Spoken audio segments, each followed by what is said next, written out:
kažkurio metu nervų sistema yra overwhelminta, išsenka resursai ir tiesiog tu kolapsi, žodžiu, kad yra užsisklendimas.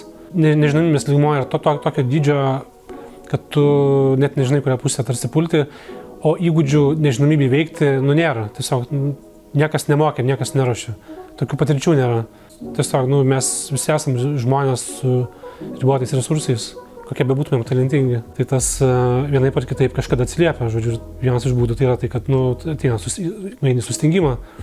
Kitas būdas, tu gali galbūt rodyti, kad tu čia vis dar vairuoji tą vairą, bet pastebėva klaidos, nes tu nebespėjai, nebepajėgi kažkaip tai pasverti visų rizikų adekvačiai, tų pačių galimybių pamatyti, ar ne, dėl to, kad tiesiog tavo nervų sistema yra išgyvenimo režime. Išgyvenimo režime kūryba yra nebeįmanoma. Tam reikia tam tikro kiekio saugumo. Mes daugiausia galvojame apie užstrigimą kaip problemą.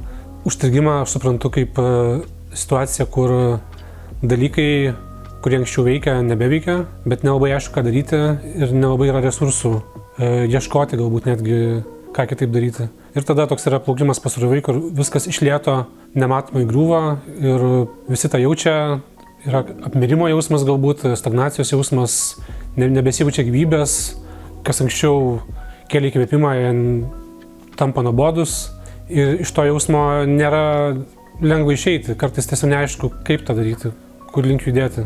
Kitas dalykas, kai tarsi žinai, ką daryti, bet abejonės ir neryžtingumas yra stipresnis už drąsą ir ryžtą daryti pokytį. Kartais tai galbūt yra apie tą tokį bendrai tiesiog paleidimą to, kas jau nebeveikia ir tiesiog tokį susidūrimą su baime, su pasiekmėm to, ką reiškia pripažinti, kad kažkas turi keistis radikaliai. Apie tokį pralaimėjimo jausmą, priėmimą galbūt. Kartais tai tiesiog yra apie žinias, apie tai, kad kažkokių trūksta įgūdžių, kur galbūt drąsos užtenka, resursų yra, bet tiesiog trūksta žinių, trūksta galbūt palaikymo, kažkokio bendrumo, resursų galbūt kita prasme.